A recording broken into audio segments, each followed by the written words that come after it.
দুরুদ ও সালাম যাহারো লাগিয়া সবুজ গম্বুজ দেখো রে চাহিয়া ইয়া আইয়ুহাল মুস্তাকনা বিন নূরি জামালিহি ইয়া কাউসাইন মাহবুব রব্বিল মাশরিকাইনি ইয়া আইয়ুহাল মুস্তাকনা বিন নূরি জামালিহি ইয়া কাউসাইন মাহবুব রব্বিল মাশরিকাইনি।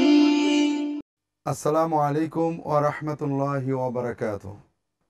আলহামদুলিল্লাহি রাব্বিল আলামিন ওয়াসসালাতু ওয়াসসালামু আলা রাসূলিহিল আমিন ওয়া আলা আলিহি ওয়া আসহাবিহি আজমাইন, আম্মা বাদ। সুপ্রিয় দর্শক মণ্ডলী, আপনারা যে যেখানে বসে আমাদের দারসুল হাদিস অনুষ্ঠানটি শুনছেন, দেখছেন, সবাইকে আজকের পর্বে স্বাগত জানাচ্ছি। আমরা গত পর্বে রাসূলুল্লাহ সাল্লাল্লাহু আলাইহি ওয়াসাল্লামের হাদিসের আলোকে শুধু আল্লাহ তাআলার কাছেই সাহায্য চাওয়া, শুধু তারই উপরে নির্ভর করা এবং তার রহমতের উপর পরিপূর্ণ আস্থা রাখার বিষয়ে কয়েকটা হাদিস আলোচনা করছিলাম। আমরা দেখছিলাম যে রাসূলুল্লাহ সাল্লাল্লাহু আলাইহি ওয়াসাল্লাম শিক্ষা দিয়েছেন, ইযাস্তাআনতা ফাস্তাইন বিল্লাহ, যদি চাইতে হয় তাহলে শুধু আল্লাহর কাছেই চাইবে, যদি প্রার্থনা করতে হয় শুধু আল্লাহর কাছেই প্রার্থনা করবে। আর দ্বিতীয় যে বিষয়টা, তোমার ইয়াকিন থাকবে যে আল্লাহর ইচ্ছার বাইরে তোমার মঙ্গল অমঙ্গল কেউ করতে পারে না, আল্লাহর ফয়সালাই চূড়ান্ত। এ দুটো বিষয় আমরা বিস্তারিত হাদিসের আলোকে আলোচনা করেছি। আজকে আল্লাহ তাআলার কাছে কিভাবে চাইতে হয়, শুধুই আল্লাহর কাছে চাইতে হয়, এর উপরে আমরা একটা লম্বা হাদিস, দীর্ঘ হাদিস আলোচনা করার চেষ্টা করব। আল্লাহ তাআলা তৌফিক দান করুন, আমিন। সহিহ বুখারী, সহিহ মুসলিম, অন্যান্য সকল কিতাবের হাদিসে রাসূলুল্লাহ সাল্লাল্লাহু আলাইহি ওয়াসাল্লাম আমাদেরকে বলেছেন, হযরত আব্দুল্লাহ ইবনে ওমর রাদিয়াল্লাহু তাআলা আনহু সূত্রে বর্ণিত, তিনি বলছেন রাসূলুল্লাহ সাল্লাল্লাহু আলাইহি ওয়াসাল্লাম আমাদেরকে বলেন, ইনতালাকা সালাসাতু নাফারিম মিম্মান কানা ক্বাবলাকুম হাত্তা আওয়াহুমুল মাবিতু ইলা গার। রাসূলুল্লাহ সাল্লাল্লাহু আলাইহি ওয়াসাল্লাম বলছেন, তোমাদের আগের জামানার তিনজন মানুষ দেশ ভ্রমণে বেরিয়েছিল। বিজন মরু প্রান্তরে চলতে চলতে এক সময় তারা একটা গুহার ভিতরে আশ্রয় নেয়। কেন আশ্রয় নেয়? অন্য হাদিসে বলা হয়েছে যে বৃষ্টি শুরু হয়, আশেপাশে জনবসতি কিছুই ছিল না, তারা বাধ্য হয়ে একটা গুহার ভিতরে আশ্রয় নিয়েছিল। রাসূলুল্লাহ সাল্লাল্লাহু আলাইহি ওয়াসাল্লাম বলছেন, ফানহাদারাত সাখরাতুম মিনাল জাবাল, হঠাৎ উপর থেকে একটা বড় পাথর নেমে এসে তাদের গুহার মুখে পড়ে ফানসাদ্দাত আলাইহিমুল গার, তাদের গুহার দরজাটা সম্পূর্ণ বন্ধ করে দিল, তারা একেবারে গুহার ভিতরে আটকা পড়ল। আমরা সহজে অনুভব করতে পারছি এই তিনজন মানুষের জীবন্ত কবর হয়ে গেল। বিজন মরুভূমির প্রান্তরে, পাথুরে পাহাড়ের ভিতরে, পাহাড়ের গুহার ভিতরে উপরে একটা পাথরে আটকা পড়ে গেছেন, কোনোভাবেই যে পাথরকে নড়ানো যায় না। এই তিন ব্যক্তি একটু আগেই যারা জীবনের কল্পনা করছিলেন, পিতামাতার কথা গল্প করছিলেন, সন্তানের কাছে ফিরে যাওয়ার স্বপ্ন দেখছিলেন, মুহূর্তের ভিতরে তারা নিজেদেরকে মৃত হিসেবে গণ্য করলেন, আর জীবনে কারোর সাথেই দেখা হবে না। বড় ভয়ঙ্কর বিপদ, জীবিত অবস্থায় মৃত্যুর জন্য অপেক্ষা করার মতো বিপদ। এই বিপদে তারা কি করলেন আর বিপদ থেকে উদ্ধার পেলেন কি করে? মুমিন কিভাবে বিপদে পড়লে উদ্ধার পাবে, রাসূলুল্লাহ সাল্লাল্লাহু আলাইহি ওয়াসাল্লাম আমাদের শেখালেন। আমরা একটু কল্পনা করি, যদি আমাদের দেশের কোনো মানুষ এই ধরনের বিপদে পড়তো, মুসলমান মানুষ, তাহলে প্রথমেই তার চেতনা হতো হয়তো মানত করি, অথবা কোনো পীর বুজুর্গ অন্যান্যদের ওসিলা দিয়ে আল্লাহর কাছে দোয়া চাই, অথবা কোনো পীর বুজুর্গ আলেম ওলামাকে ডাকতে শুরু করি। আমাদের দেশের অনেক মানুষ এরকম করে থাকেন। কিন্তু মুমিনের পীর বুজুর্গ আউলিয়া কেরামদেরকে মহব্বত করবে, তাদের কাছে সাহচর্যের মাধ্যমে দ্বীন শিক্ষা করবে, কিন্তু তার চাওয়া পাওয়া সবকিছু তো একমাত্র আল্লাহর কাছে। যে কথা প্রতিদিন আমরা সাক্ষ্য দিই, ইয়্যাকা না'বুদু ওয়া ইয়্যাকা নাস্তাঈন, হে আল্লাহ, শুধুমাত্র আপনারই ইবাদত করি আর শুধুমাত্র কেবলমাত্র আপনার কাছেই আমরা সাহায্য চাই। রাসূলুল্লাহ সাল্লাল্লাহু আলাইহি ওয়াসাল্লাম বললেন, এই তিন ব্যক্তি পরস্পরে কথা বলতে লাগলেন।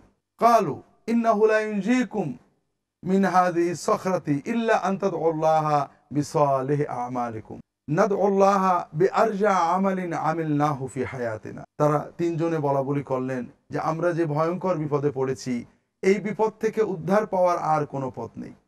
একটাই মাত্র পথ আছে, আর সেটা হলো আমরা আল্লাহ তাআলার কাছে ওসিলা দিয়ে দোয়া করব, আর সেটা হলো আমাদের জীবনের নেক আমলের ওসিলা বিসলিহি আমালিনা।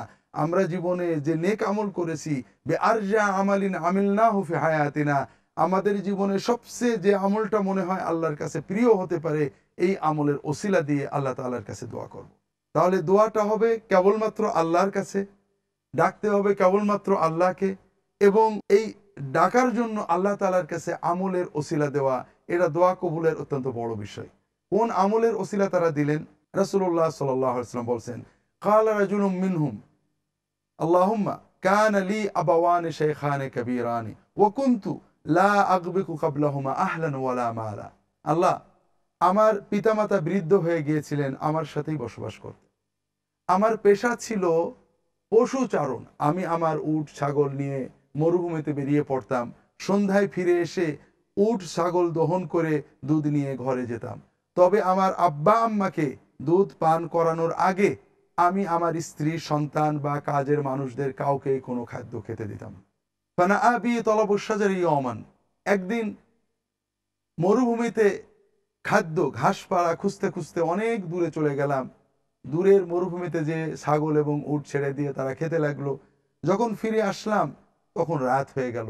আমি যখন দুধ দহন করে বাড়িতে ঢুকলাম তখন আমার আব্বা আম্মা ঘুমিয়ে গিয়েছে। ফাকারাতু আন উকিদাহুমা ওয়া আন আগবিকা ক্বাবলাহুমা আহলান আও মাল। আমি যে তাদের ডেকে, বৃদ্ধ মানুষ, একেবারেই বৃদ্ধ মানুষ, হঠাৎ ঘুম থেকে ডেকে তুলবো, এটাও আমার ভালো লাগলো না।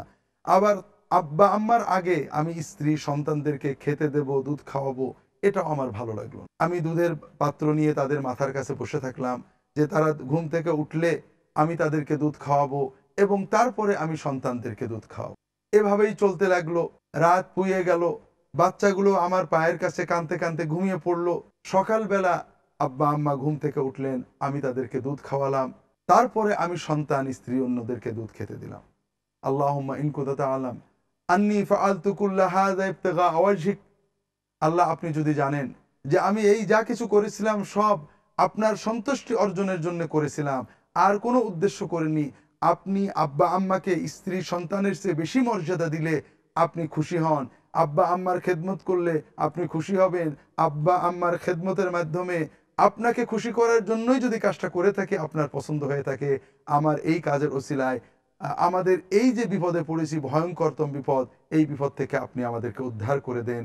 আর এই কথা বলার সঙ্গে সঙ্গে ফানহাদাতের সখরাতু কালিলান, এই পাথরটা একটু সরে গেল, কিন্তু তাদের তিনজনের বেরোনোর মতো পথ হলো না। এরপরে দ্বিতীয় ব্যক্তি দোয়া করতে লাগলেন, আল্লাহুম্মা কান আলী ইবনাতু আম্মিন। আল্লাহ, আমার একজন চাচাতো বোন ছিলেন, কানাত আহাব্বান নাস ইলাইয়া কুনতু উহিব্বুহু উহিব্বুহা আশাদ্দা মা ইউহিব্বু রাজুলুল মারআ। আমি আমার ওই চাচাতো বোন, সুন্দরী বোনটাকে খুব পছন্দ করতাম, খুবই ভালোবাসতাম, আমার ইচ্ছা ছিল তার সাথে সম্পর্ক তৈরি করা, কিন্তু কখনো সে আমাকে কখনো সুযোগ দেয়নি। হঠাৎ একবার আমাদের দেশে দুর্ভিক্ষ হলো, অভাব অনটন, তার পিতা অসুস্থ, অর্থের সন্ধানে ব্যর্থ হয়ে আমার কাছে আসলো। আমি বললাম যে আমি তোমাকে টাকা দিতে পারি, ঋণ লাগবে না, তবে আমার সাথে সম্পর্ক তৈরি করতে হবে। এরপর সে অনেক জায়গায় অর্থ সন্ধান করে না পেয়ে আমার কাছ থেকে টাকা নিল। আমি তাকে 125টা স্বর্ণ মুদ্রা দিলাম, কোনো কোনো বর্ণনায় 120টা স্বর্ণ মুদ্রা দিলাম। কিন্তু এরপরে আমি যখন তাকে স্পর্শ করতে গেলাম, সে কাঁদলো এবং আমাকে বলল, আল্লাহকে ভয় করো, এমন কিছু করো না যে তোমার জন্য জাহান্নাম আমার জন্য জাহান্নাম হয়। আয় আল্লাহ, যখন ওই মেয়েটা জাহান্নামের কথা বলল, আপনার নাম নিল, আমার ভিতরে আপনার ভয় আসলো। আমি মেয়েটাকে ওই 120 স্বর্ণ মুদ্রা দান করে দিয়ে সেখান থেকে চলে এসেছি। ওই মেয়ের প্রতি আকর্ষণ আমার সবই ছিল, কিন্তু আপনার ভয়ে আমি সকল অবৈধ কর্ম পরিত্যাগ করেছিলাম। আল্লাহ, আপনি যদি পছন্দ করে থাকেন, আপনার ভয়ে আপনাকে খুশি করতে এই আমার অবৈধ কর্ম পরিত্যাগ, তাহলে পারে আপনি এই কর্মের ওসিলায় আমাদের এই বিপদটা কাটিয়ে দেন। সঙ্গে সঙ্গে পাথরটা আরেকটু সরে গেল, কিন্তু বেরোনোর মতো জায়গা হলো না। এবার তৃতীয় ব্যক্তি আল্লাহ তাআলার কাছে দোয়া করছেন, আল্লাহুম্মা ইন কুনতা তা'লামু আন্নী ইস্তারজারতু আজীরান আও উজারা। আল্লাহ, আমি কিছু শ্রমিককে ভাড়া করেছিলাম, তারা সারাদিন কাজ করেছিল, আমি তাদের বেতনও দিয়ে দিয়েছিলাম। বেতন কত ছিল? কোন কোন হাদিসে বুখারী মুসলিমে বিফারাকিম মিন আরুজ, ধান চাউলের একটা বড় কাঠা, এক কাঠা বা কাঠা পরিমাণ পাত্রের ধান আমি তাকে সারাদিন কাজ করলে দেব, এই চুক্তিতে তাদের সাথে কাজ করলাম। সারাদিন পরে কাজের শেষে একজন একজন শ্রমিক তার মজুরি না নিয়ে চলে গেল। কেন চলে গেল? সহিহ বুখারী মুসলিমের বর্ণনায় বিস্তারিত বর্ণনা নেই, কিন্তু মুসনাদ আবি ইয়ালা আল মাউসিলিতে আবু ইয়ালা মাউসিলি যে বর্ণনা এনেছেন সেখানে তার চলে যাওয়ার কারণটা উল্লেখ করা হয়েছে। তিনি বলছেন, আল্লাহ, আমি ওদেরকে সকালবেলা নিয়োগ দিয়েছিলাম যে তোমরা সারাদিন কাজ করলে তোমাদেরকে 1 কাঠা করে ধান দেওয়া হবে। এরপরে প্রায় যখন দুপুর হয়ে গেল, অনেকটা বেলা হয়ে গেল, তখন একজন শ্রমিক ছুটে আসলো আমার কাছে যে ভাই, আমার বাড়িতে বিপদ, খুবই বিপদ, টাকার দরকার, আজকে কোথাও কাজ পাইনি, আপনি যদি আমাকে একটু কাজ দেন, আপনি আমাকে যা বেতন দেবেন অর্ধেক দিনের জন্য আমি তাই মেনে নেব, কিন্তু আমার কিছু টাকার দরকার। আমি তার আবেদনে খুব ব্যথিত হয়ে তাকে বললাম, তুমি কাজ করো, যা হয় আমি তোমাকে কিছু দেব। লোকটা কাজ করলো, আমি শ্রমিকদের কাছে ছিলাম। লোকটা এত ভালো কাজ করলো, সকাল থেকে সন্ধ্যা পর্যন্ত কাজ করে অন্যান্য শ্রমিকেরা যতটুকু কাজ করলো ওই শ্রমিকটা অর্ধেক দিনেই তার চেয়ে বেশি কাজ করলো। আমি খুশি হয়ে অন্য শ্রমিকদের যে হাজরে মজুরি দিলাম ওই শ্রমিককেও সেই মজুরিই দিলাম। এতে ওই সকাল থেকে যারা কাজ করেছে ওদের ভিতরের একজন শ্রমিক খুব ক্ষেপে উঠলো যে এ কেমন ইনসাফ, সারাদিন কাজ করে 1 কাঠা ধান আর ও অর্ধেক দিন কাজ করে 1 কাঠা ধান, এতে ইনসাফ হলো না। আমি বললাম, আপনাদের সাথে যে চুক্তি ছিল 1 কাঠা ধান আমি তো দিয়ে দিছি, আর একে যদি আমি একটু বেশি দিই আপনার সমস্যা কি? ওই লোকটা ছিল রকচটা, সে রাগ করে আমার সাথে আপনি হাজিরা নেবই না, বেতন নেবই না বলে চলে গেল।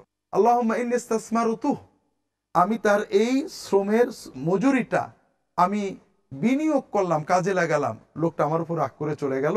আমি যদি তার টাকাটা কাজে লাগাই তাহলে পারে লোকটা খুশি হবে, তাকে আমি বেশি করে দিতে পারবো।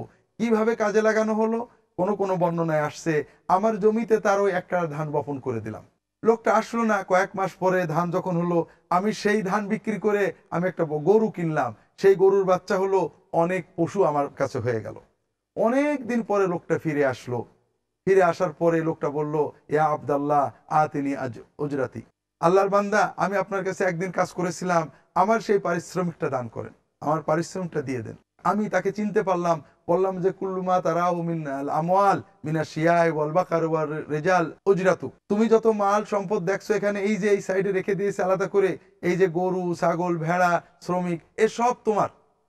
লোকটা আবার রেগে গেল যে ইয়া আব্দাল্লাহ লা তাস্তাহজি বি, আল্লাহর বান্দা আমার সাথে উপহাস করো না, আর কি মেরো না, আমি তো তোমার কাছে মাত্র 1 কাঠা ধান পাবো।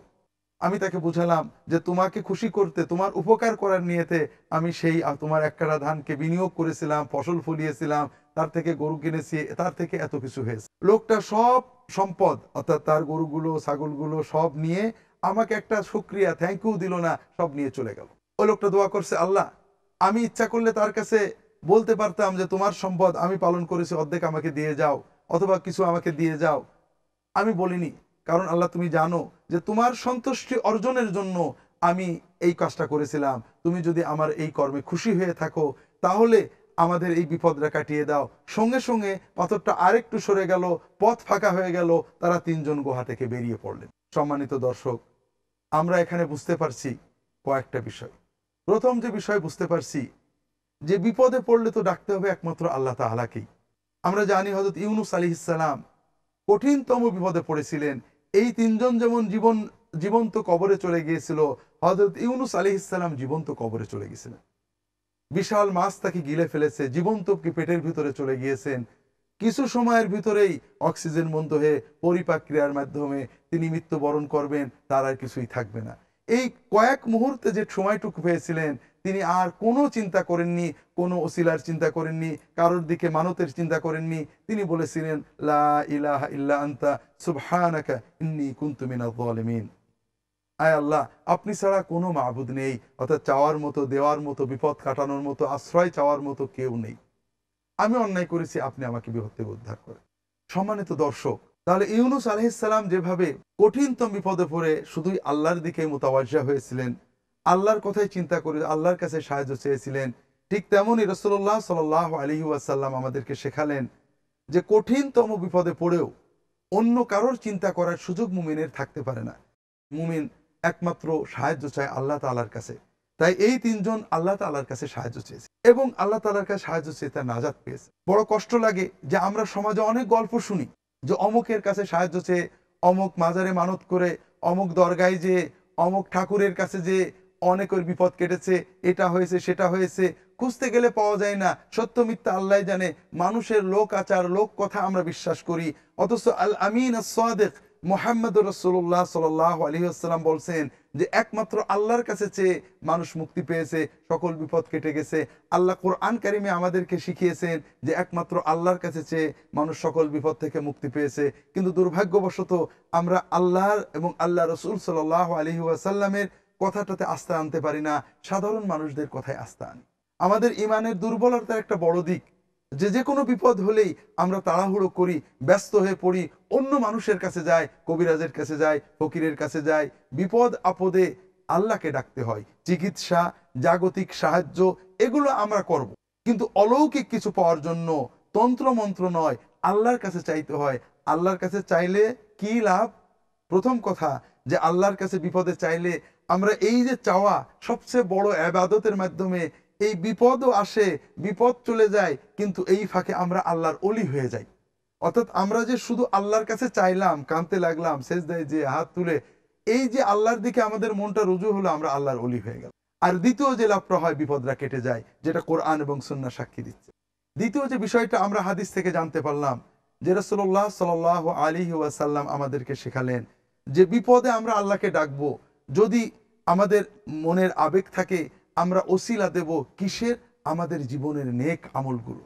আসলে আমরা মনে করি আল্লাহ এবং বান্দার মাঝখানে কোনো মধ্যস্থ লাগে, এইটা হলো শিরক। তবে শেখার উপকরণ লাগে। একজন উস্তাদের কাছে যে শিক্ষা করা, পীর সাহেবের কাছ থেকে শিক্ষা করা, আলেমের কাছে শিক্ষা করা, এগুলো উপকরণ। মধ্যস্থ, ওসিলা শব্দটাই আমরা ভুল বুঝি। ওসিলা শব্দটা আরবিতে এর অর্থ হলো নৈকট্য। আমরা পর্যায়ক্রমে ইনশাআল্লাহ ব্যাখ্যা করব। আর নৈকট্যের উপকরণকে অনেক সময় ওসিলা বলে। আমরা আল্লাহ তাআলার কাছে যাইতে, আল্লাহ তাআলার কাছে চাইতে যে ওসিলা দেব সেটা হলো নেক আমল, আমার কর্ম। অন্যের কর্মের ওসিলা দিয়ে কেউ নাজাত পাই না। তাই যদি হতো তাহলে মুহাম্মদ রাসূলুল্লাহ সাল্লাল্লাহু আলাইহি ওয়াসাল্লামের প্রিয়তম চাচা আবু তালেব, যিনি মায়ের চেয়েও আপন ছিলেন, বাবার চেয়েও আপন ছিলেন, যিনি জীবন দিয়ে তাকে রক্ষা করেছিলেন, তিনি কিন্তু তার ভাতিজার আমলের ওসিলা দিয়ে, ভাতিজার মহব্বতের ওসিলা দিয়ে নাজাত পেতে পারবেন না।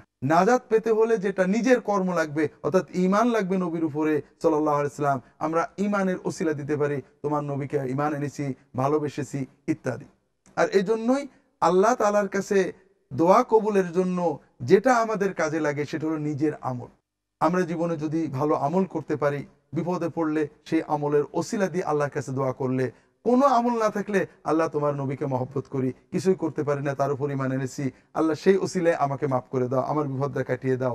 এগুলো আমাদের কর্মের ওসিলা। তৃতীয় যে বিষয়টা আমরা এই হাদিস থেকে শিখলাম সেটা হলো যে নেক আমলের পর্যায় রয়েছে।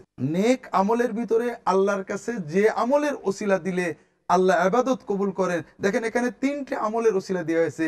তিনটের একটাও তাহাজ্জুদের নামাজ নয়, জিকির ওজিবা নয়, তরিকা তাসাউফ নয়, রোজা রাখা নয়, এগুলো নয়। তিনটেই সামাজিক ইবাদত। মানুষের উপকার, পিতামাতার খেদমত, শ্রমিকের হক আদায় করা, সমাজে অশ্লীলতা বেহায়াপনা ছড়ানো থেকে বিরত থাকা, যৌবনের শক্তিকে নিয়ন্ত্রণ করা, এই জাতীয় ইবাদতগুলোর ওসিলা দিলে আল্লাহ তাআলা আমাদের বিপদগুলো কাটিয়ে দেন। এটা আমরা এই হাদিস থেকে শিখলাম।